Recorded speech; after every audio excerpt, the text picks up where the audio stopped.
Hey, it's Ryan 92.7 WQLZ, the rock station, WQLZ Green Room, and there is a brand new band that is out there. You heard them this past Saturday night on New on Q, band called Ninth Key.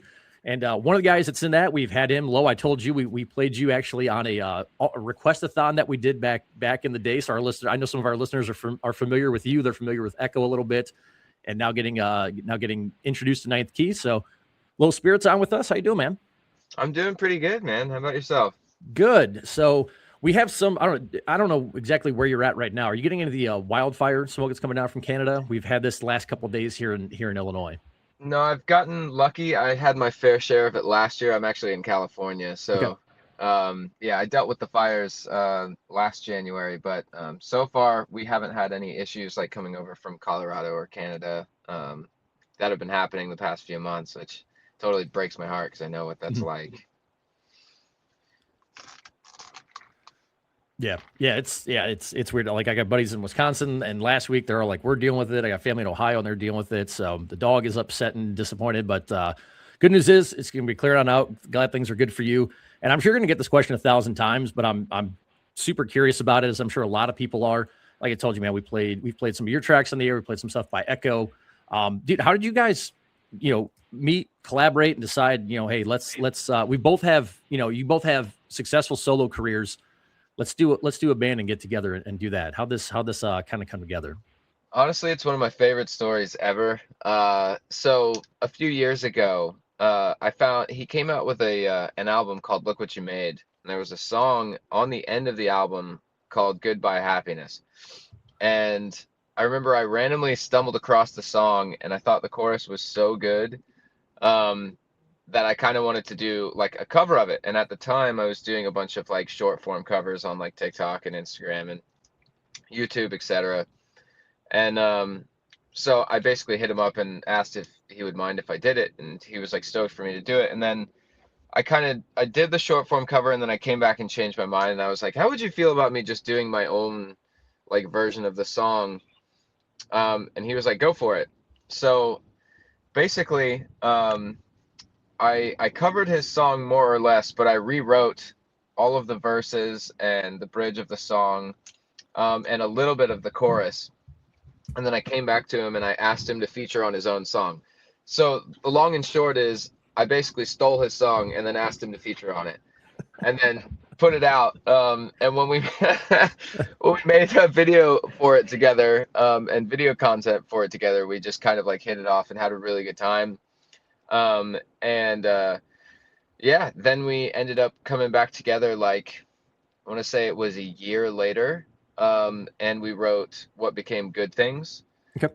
Um, and yeah, I think we kind of just like we had just like a really cool chemistry and like friendship anytime that we would enter a room. So as he was like sort of touring and I was doing my thing with Low Spirit and creating my record, I produce most of my stuff. It's me and my friends. Um, so he would just kind of come through and we would just write like all the time together.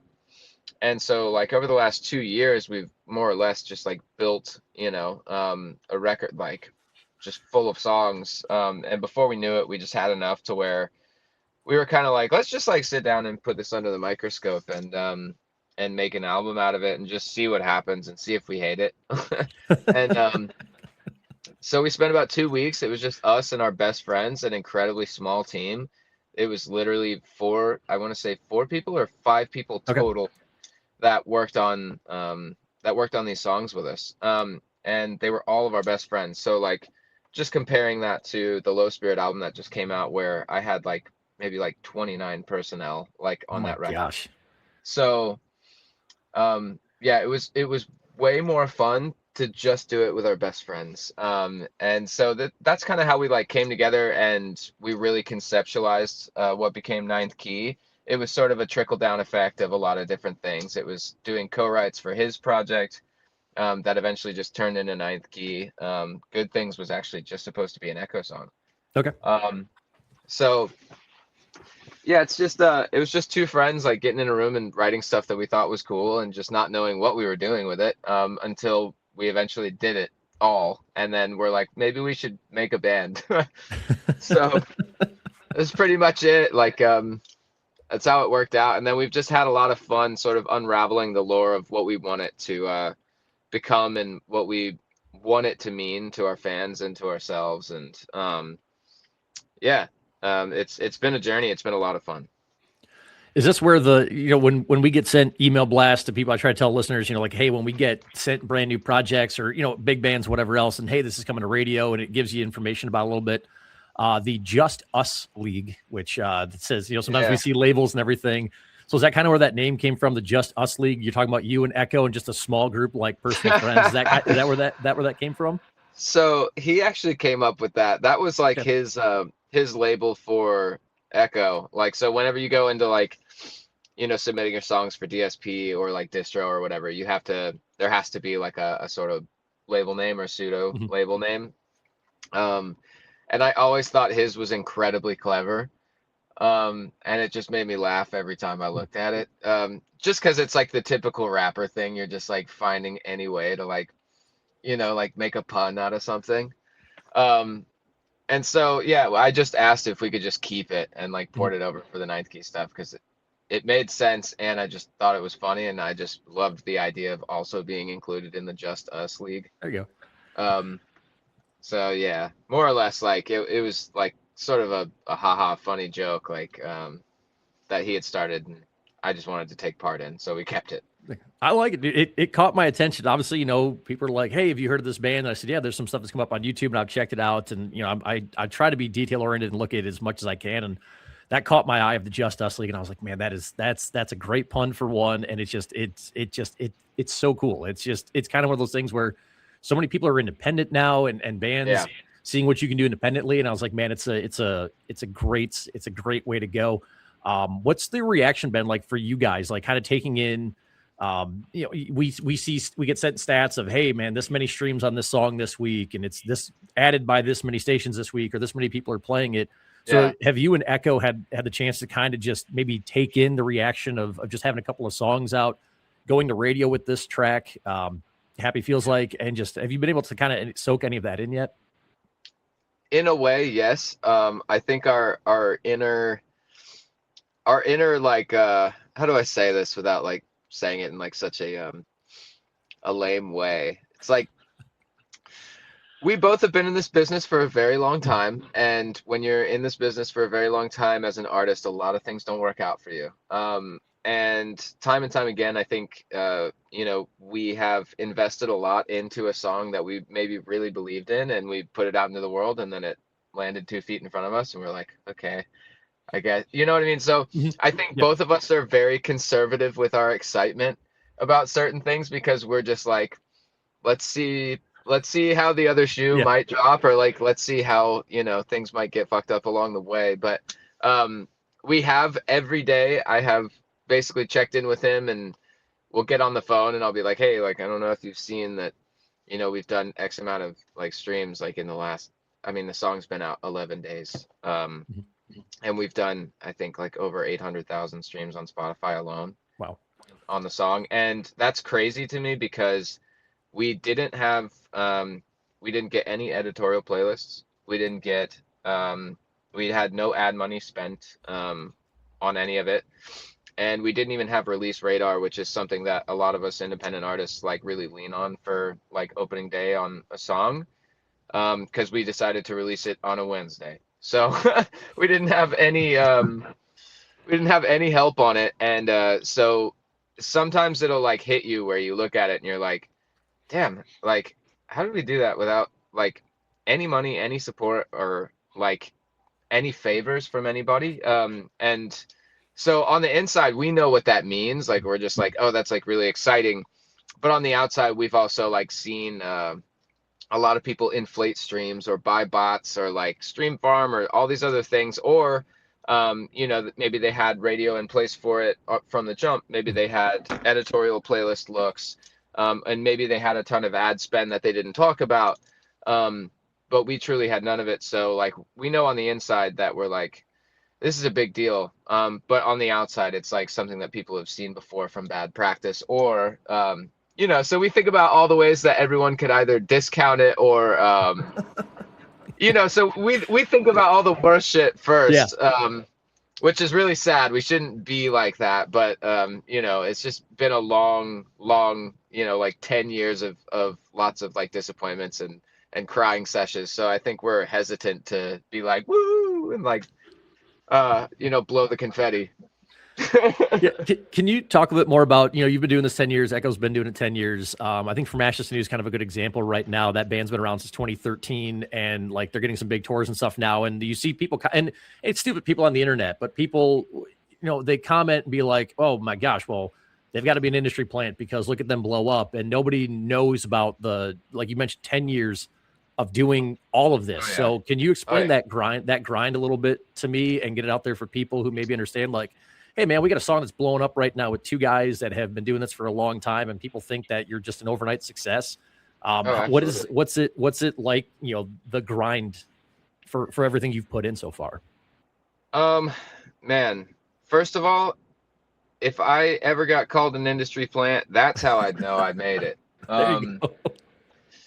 But I mean, there's more than 10,000 hours that goes into somebody's success, and it's like what you see on the public side of things, like when something really takes off and is in front of your face, or it's like everywhere and you can't escape it. Like there's literally there's so much that went into that point. That's just the tip of the iceberg. I mean, I can tell you from my personal experience, I've been doing this since I was 14 years old. I'm 32 now, you know.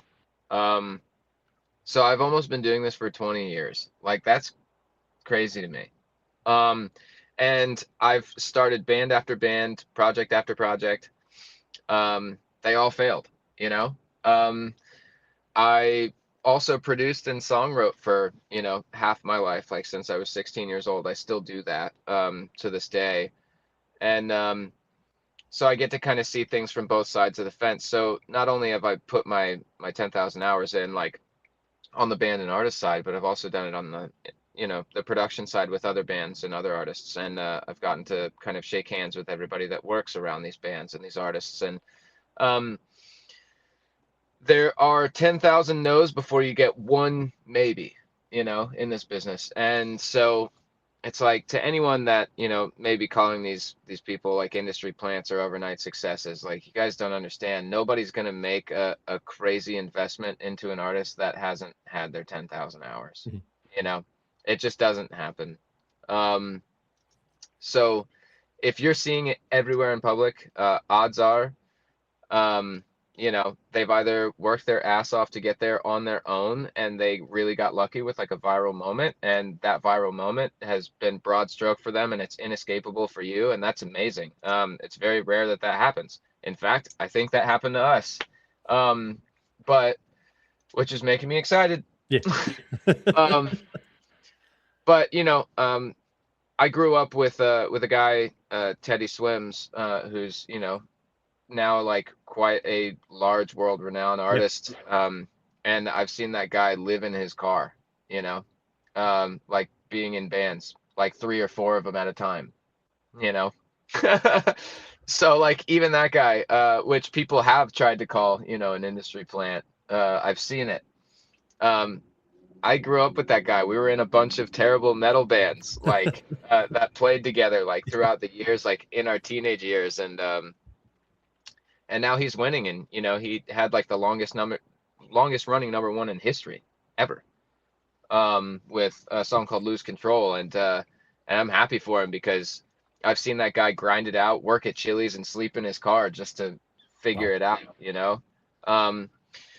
So what I have to say to anybody that calls anybody an industry plant is fuck you. It's like, because it's like such a spit in the face to all of us that have literally been here, like digging our toes into the dirt and like just like literally taking every punch possible, for years and years and years. And it's like, once we finally get our break, everybody does anything they can to discount it online, and it's honestly sad, Yeah, it is. That's why I love asking these questions, though, because man, you talk about everything that you guys have gone through, and you're not alone. I mean, the amount of bands I've talked to where it's, hey man, we had to grind, we had to do this. I mean, everybody's got their own story for it, but I think it's always good for people to hear again, be like, here's what this person had to go through. Here's what they had to do to get this song out now. Now you guys have a song that's, it's hitting radio, and Happy Feels Like It's track. Like I said, we got it on this past Saturday night. We're going to get it on for you a little bit more here on QLZ and get our listeners a little bit more familiar with it. What's something you would want our listeners to know about this song? I mean, whatever angle you want to take it from, what's something that you would like our audience to take from this track? So honestly, the most important thing for me is just kind of being able to almost like use it to narrate your own like times that you've been through in your head where things have been extremely difficult and you've pushed through every obstacle and you still end up in a place of misery. It's like, I know that sounds really dark, but I'm diagnosed CPTSD and I go to targeted trauma therapy twice a week, every week. I have for 5 years. And when I was a kid, I went through a lot of pretty rough things and dark things. I was born and raised in New Orleans. I went through Hurricane Katrina. I went through some abuse there as a kid and some other things, and like grew up and immediately got in the music business. And like I think anyone that works here should probably be going to therapy twice a week. But for fans out there like that are listening to this song, like it's okay to be in a place where you feel frustrated, and I guess I list out my own things that I've been through or continue going through, because it's like I wake up in a place where I have to really center myself every day, and it's very difficult. But one thing that I get reminded a lot is that it's like it's okay to be, angry or upset at all of these things that you've gone through, and it's okay to be frustrated that it feels like life, hasn't necessarily like shaken out in the way that you wanted it to. But I guess I do, like, just as like a personal favor to everybody out there listening, I do ask that you try to shift your perspective and see what the purpose of all of that pain was. But this track is more or less just a place to kind of like channel that energy and those feelings, and maybe like reflect on the things that you went through that made you strong and made you who you are. Awesome. I love that. That's great, man. Obviously, man, this project, this band, I don't want to call it project, call it band. Band is super new. You guys only have a couple of songs out right now. And I think it's one of the exciting things to chat with you right now is learning so much about what you guys have done over the last year. Just kind of taking everything in real time. What's the future look like for you guys? It comes to music. I mean, touring, what I guess, what are you able to share on those fronts, and what do you guys feel like is the future of this band? Absolutely. Yeah, I mean, more or less, we're just a couple of nerds that really love making music. And I'm totally happy to like continue doing that. And I think the most exciting part about it is that like there's no pressure on us. We don't have a label. We don't, have like a crazy gigantic team around us that's sort of like pressuring us to do anything that we don't want to. We have an amazing management team that's like very small. It's just 2 people. And we have a booking agent. And so if the booking agent is any indicator of, us playing some shows, that is going to happen. I know that we have some stuff that we want to do before the end of the year. So I'll give that away. There's some big, really cool maybes in the air for next year that I'm like really excited about that I really want to tell you, but I can't because they're not set in stone. So, I mean, it's like, it would be unfair.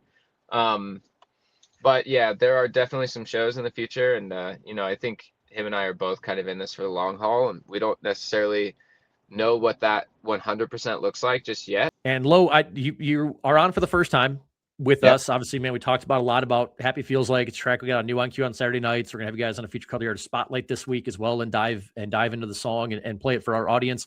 But every time somebody comes on for the first time, you have to give me your favorite no skip albums. It doesn't matter the genre. Some of your favorite complete albums from start to finish, those albums that you listen to and you don't skip one song on. Ah, dang, dude. Honestly, it can be any. It doesn't have to be new. It can be new, old, any genre. It doesn't matter what it is. I'm like opening I'm like opening my Spotify right now. And it can be more than one. So I used to do, if this helps you out, I used to do a blog post. I had a rock station I ran up in Wisconsin before here. Yeah. It was a blog post called Favorite Fives, and it was like your favorite 5 complete albums. And bands used to write it up. And when I started doing more video interviews here in Springfield, I was like, you know what? We're just gonna start asking bands this on the spot. I know. All right. How many albums do I get? 2? You can just as many as you want. Okay. Blink-182 self-titled. Okay. That's an album for me that has 0 skips on it. Yep.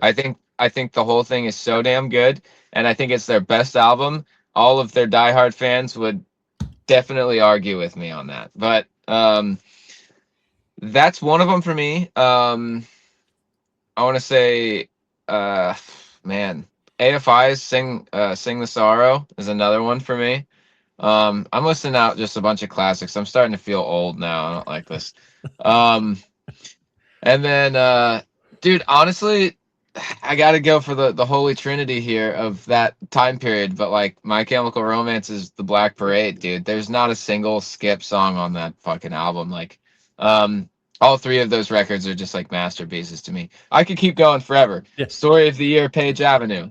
Another AFI album, December Underground. The Used, Lies for the Liars. Man, like, you can totally see where I come from. Yeah. I was like totally that black sheep emo kid in my family for sure. Hair going this way, you know, the whole The nine. nice part going. Oh yeah, oh yeah, the whole 9, dude. To this day, I'm in my 30s, and my hair is half blonde, half black. You know, it's easy to identify where a guy like me comes from.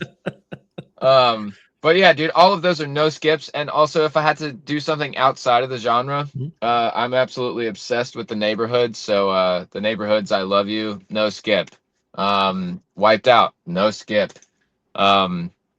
So yeah, those are like big like albums for me, like that I'm always just still jamming to this day from the time it came out to now. And now I understand why my parents won't let go of the past. You know? Yeah, because you're that age, and you're like, man, I don't want to give up what I loved. I just went back in my day. Yeah. You know? Yeah, I grew up in Ohio, so I went back home for a couple of days a few weeks ago and did the same thing. Put a playlist together of a whole bunch of different albums, and I was like, you know what? I haven't listened to Nothing More's self-titled record in a while. That's got to go on there. And I'm like, all right. Is that the one with the one with Jenny on it? Yes. Yep. Dude, yeah, I discovered that in like 2015, I think, with like the band I was in at the time, and we were all like losing our minds at that album. Yeah. Man, that's a deep cut. But dude, if I could say like one more thing, it's like now that you're making me like dig up all these like records, and then I'm like now I'm starting to feel like my parents, where it's like back in my day, you know, I had real music like Blink-182 and AFI. Even though those bands are still around today, they're making very different records. But Ninth Key was very much like us being fans of music, and us just wanting to recreate the culture that inspired us to get into music in the first place. Which is why like a lot of the Ninth Key stuff feels very reminiscent of like, you know, like early Slipknot and early like Linkin Park maybe, and like early like Incubus even. It's just a lot of things that like we grew up like absolutely loving and being inspired by, and we wanted to like sort of create art and design that also felt like that world, because we all miss 20 years ago. We just do. And there's a big part of us that have been like hungry to create that, just to like have fun with it. And it's been so cool to see how it's been received by people. And it's so cool to see that everybody else is also hungry for that same thing. Yeah, so I just kind of wanted to throw that in there, since we were just talking about albums from the past. Like that was kind of the point of Ninth Key, was just trying to belong to that collection of music that we loved so much, even though we're 20 years too late, you know? There you go. Dude, Linkin Park's first thing, when I listened to you guys, Linkin Park's first thing that came up. That was the band for me when I became a teenager. That was the first band I was just like, yep. I mean, there's other bands I love, but it was the first band I really like fully connected with.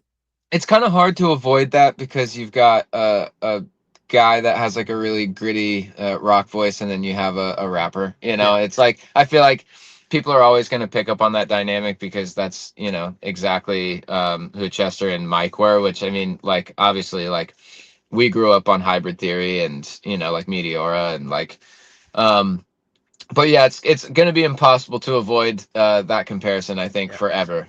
So long as Echo is a rapper and I am a, you know, a screamy guy. Yeah. Dude, I love it though, man. I mean, like I said, like it reminded me of Lincoln Park. I mean, that just nothing but a place from respect with that, because I mean, I've there's a couple of other bands out there that remind me of them a little bit, and I was like, man, this is cool. Hearing bands now that when I was in middle school that I got into, and now they're inspiring the bands that are out there now. So that's Oh, where I come totally. from. That's where I come from on that, and I really enjoy it. And obviously, man, Low, you do producing. You've got your solo career. There's Echo. There's Ninth Key. Where can everybody follow you guys on the socials? Keep up to date with everything you're doing, because obviously there's gonna be a lot more from you guys. And when you can actually share the things that you're excited about when they are set in stone, Totally. where can everybody follow you guys on the socials, website, merch, all that stuff? So at like for social media, it's just at Ninth Key. On everything, it's like Instagram, Facebook, etc. I think YouTube is youtube.com/Ninth Key FM. And then our website, which is our merch store and all of our news and everything that's going on, which is ninthkey.fm. And yeah, that's pretty much it. And if you need to find anything else, there are more links all over those pages to find Yeah. whatever you want. Yeah. Um, but dude, I'm grateful. Thank you so much for having me on, and yeah, thank you to everybody out there also listening to the single. It genuinely means a lot. This has been like the biggest like release of our lives, and we've been doing this a real long time. So it means a lot. Awesome. I'm happy to get you guys on, man. Saturday nights, you'll hear Ninth Key again. Our Spotlight on Wednesday, you'll hear the guys as well with Happy Feels Like. So, Low, appreciate your time, man. Thank you so much. Hey man, thanks for having me, Ryan.